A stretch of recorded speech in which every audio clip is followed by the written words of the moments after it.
An early morning fire on December 16, 1994 destroyed approximately 20% of the Logan Valley Mall. An effective attack, however, by 59 fire companies successfully controlled the fire, although an additional 40% of the complex suffered severe smoke and water damage. The fire, which was reported at 2:29 a.m., completely destroyed 15 stores and 9 sales kiosks. The direct loss is estimated at $50 million, with a total additional economic impact of more than $75 million. The mall had sprinkler systems, but given the age of the property, did not have systems in the portions of where the fire began.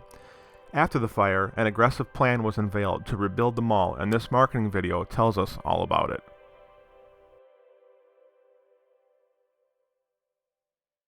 Presently, Altoona contains the largest retail shopping base between Pittsburgh and Harrisburg. Containing nearly 1 million square foot under roof and more than 100 stores, the Logan Valley Mall is located within the heart of that shopping basin. The property was initially developed in 1960 as an open-air plaza with Sears and a few small shops. In 1965, a new store for JCPenney's was constructed and was then connected to the expanding string of shops that were built between Sears and Penney's. Finally, the stores were fully enclosed to allow customers to walk among any stores without leaving the building. In 1978, Crown American completed the first major expansion of the Logan Valley Mall. A third anchor store, Hess's, was constructed to the west of JCPenney's, and a two-story addition was constructed between Penney's and Hess's. On December 16, 1994, a fire destroyed nearly half of the Logan Valley Mall. Plans were immediately laid out for a three-phase plan to rebuild. The first phase, begun in 1995, involved a new 150,000 square foot Kaufmann's that replaced Hess's department store. The undamaged two-story portion of the mall was also renovated, and a new two-story section of the mall was constructed in the area that was damaged by the fire. A new three-level parking garage was opened, as well as an 8-screen Carmike cinema. The final phase was completed in 1997 when JCPenney's relocated into its new 145,000 square foot store, and a food court was completed. The Logan Valley Mall has become the largest shopping destination in central Pennsylvania and opens its door to more than 50 nonprofit organizations within Blair County and surrounding areas. The mall's anchor tenants and specialty shops employ more than 1,500 people. As Blair County's retail growth continues, the Logan Valley Mall is now situated at the hub of a retail shopping destination that reaches far beyond Blair County.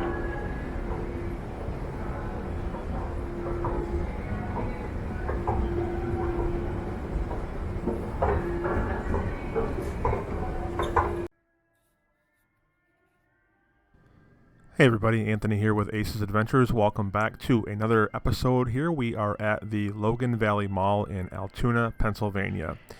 Now, this happens semi-regularly where even in all of the malls that I visit and research, I still come across places that slip under the radar.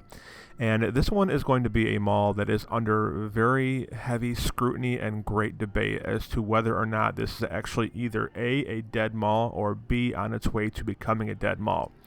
Now, to first properly qualify that statement, I stopped here on the way to DC a few weeks ago, and this mall had recently reopened in recent weeks after the COVID pandemic, and some places, probably a handful of stores, have still not decided that are primarily national chains to reopen their properties due to COVID concerns.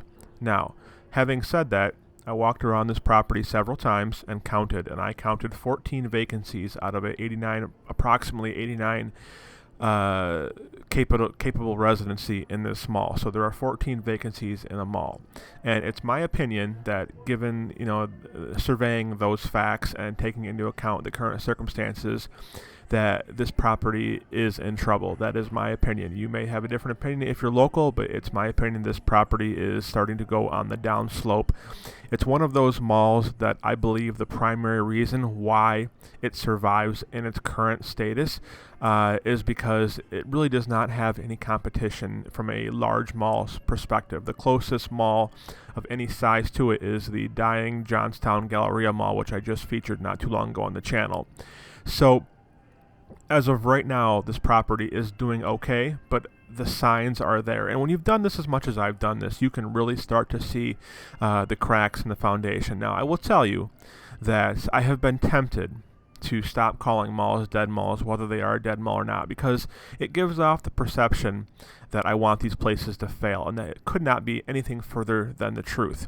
There are some situations where some certain properties deserve to be bashed, or deserve to be, not the properties themselves, but of course the slumlord owners, i.e. Kohan and Moonbeam and these sorry pieces of crap that buy these properties purely to just make them as a tax write-off. So there are certain properties that the ownership deserves, rightfully so, to be bashed. However, the mall management, for the most part, and the janitors and the workers and the individual stores themselves do not deserve that sort of treatment, as they are just there to make a living. So I want to be very clear that these places that I visit, in general, I do not call them a dead mall to bring them more harm or anything of the sort. To be totally honest with you, the real reason why I call it a dead mall in any respect is just because that's what people search for. So it's hard to put out a video on a mall and not, just call it, Mall A, and people aren't really, in most cases, searching specifically for that mall. They're searching for the dead mall topic. So I just wanted to clear that up. It's something that I thought about and that I've been thinking about. It's something that going forward I'm debating maybe not calling them dead malls as much, especially if they're not, which I guess you could say, like I said, again, this will be up for great debate, but it's my opinion this mall is going to start struggling if it's not struggling already. It was very dead in here. It was a weekday. I understand that, but I can see the signs here. And this mall has a very interesting history, which we'll get into a little bit. The promotional video already covered what happened to it and kind of covered its history, so I'm just going to hit some bullet points here. So, as they had mentioned, this mall opened in 1965, and just 2 years later, actually became an enclosed mall, and opened with a Sears and a Weiss Markets, and then in '66, JCPenney was constructed, and then the mall was enclosed for a grand opening on June 8th, 1967. In 1979, another expansion was completed by Crown American with the construction of a Hess's department store. This is the only known, according to my buddy Jack Thomas from Retail Apocalypse, the only two-level Crown American mall in existence. And as I have mentioned in several other videos before, a lot of these malls you get very similar vibes to. This mall gives me a very, very strong Century Plaza Mall vibe from Birmingham, Alabama. It looks very, very similar to that mall. So if you ever get a chance, or if you get a chance and have the time after you're done watching this video, go back and check out the Century Plaza video in Birmingham, Alabama, albeit a closed mall, very, very similar colors and design. So as it mentioned too, just going to hit on again here, obviously on December 16th, 1994, the focal point of this video was the fire that broke out and destroyed about half of the mall, and then a three-phase plan was immediately laid out to renovate this mall and repair it, and they did so and added a bunch of features, which again, not going to go too in depth on because I already covered that in the video that I had early on. So I'd like to get a good debate going, and I'm curious as to what your thoughts are, especially if you are a local, as to what you feel the future of this property is. One of the most interesting things about this location to me was the fact that it had a full-blown tilt studio. I have never seen one of those before. Obviously, those trace back to the roots of the Tilt Arcade, which was a pretty infamous arcade chain along with Aladdin's Castle back in the 80s and early 90s. So good to see that still going. And, I almost wonder, I understand how popular home gaming is, and with PlayStations and Xboxes and Nintendo Switches and all that stuff, but I almost wonder if they could find a way to get malls, or get arcades rather, to be popular in malls again. I know malls are dying, I understand that, but a lot of the malls that are seeing successes are seeing them because of newly incorporated ideas on how to make these properties successful. You have the some of the bigger malls that have, oh gosh, the name escapes me right now, but there's a large arcade chain that is in a lot of malls today. There was one in the Silver City Galleria. If somebody would please tell me the name of that, I'm having a brain fart at the top of my head here. But you're seeing restaurants of different kinds and different entertainment options for malls that might help them have some viability, especially given the current climate, as hopefully we look to have a rebound in the fall and spring from an economic standpoint. So hopefully you enjoy the rest of the video. Hopefully you are enjoying this tour here. I have been putting out about 4 or 5 malls now since I purchased the DJI Osmo Pocket. A lot of you have been asking me what I am using now, and in general, it's my opinion that I overall was pretty steady with my filming. I think the quality is everything in these videos. They're, if you can't watch it, I don't want to watch a video where someone is, pointing at the floor the whole entire video. That just drives me insane. So if you are thinking of getting into this field, I encourage you to do so. And if you want to, the DJI Osmo Pocket is a fantastic option at a price tag of $349.99. You can obviously see just how steady and how good a quality the footage is. I personally myself, if you're wondering, shoot in 4K resolution at a 24 frame rate because I personally myself like the more cinematic approach to it. I got that ever since I started watching Dan Bell's videos in the early days, who obviously was a big inspiration to me, of course. I like how his videos seemed more cinematic. Others choose the 60 frame rate, which is a faster, more kind of live look, but I like this style, and hopefully you guys do too. So I hope you all are doing well here. Going to get out of here in just a second. Please make sure to follow me on Instagram and Twitter at AcesAdventures1.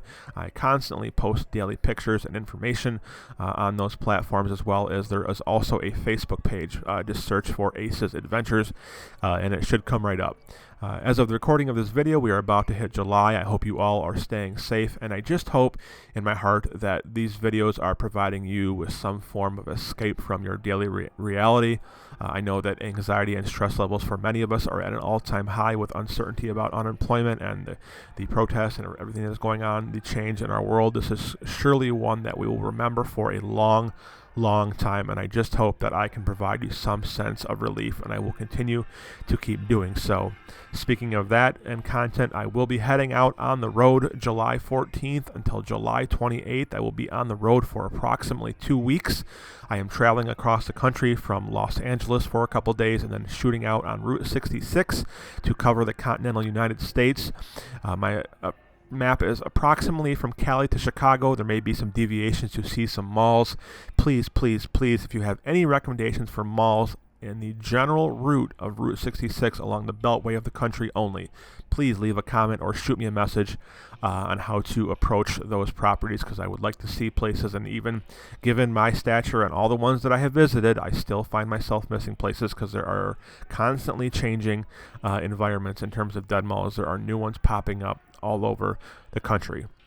This is Anthony with Aces Adventures. I hope you all stay safe and stay healthy. If you would like to contribute to the GoFundMe campaign for the cross-country trip, links will be down below in the description and above my head right now. Everybody have a great weekend, and I will see you all soon. More mall content.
Attention shoppers.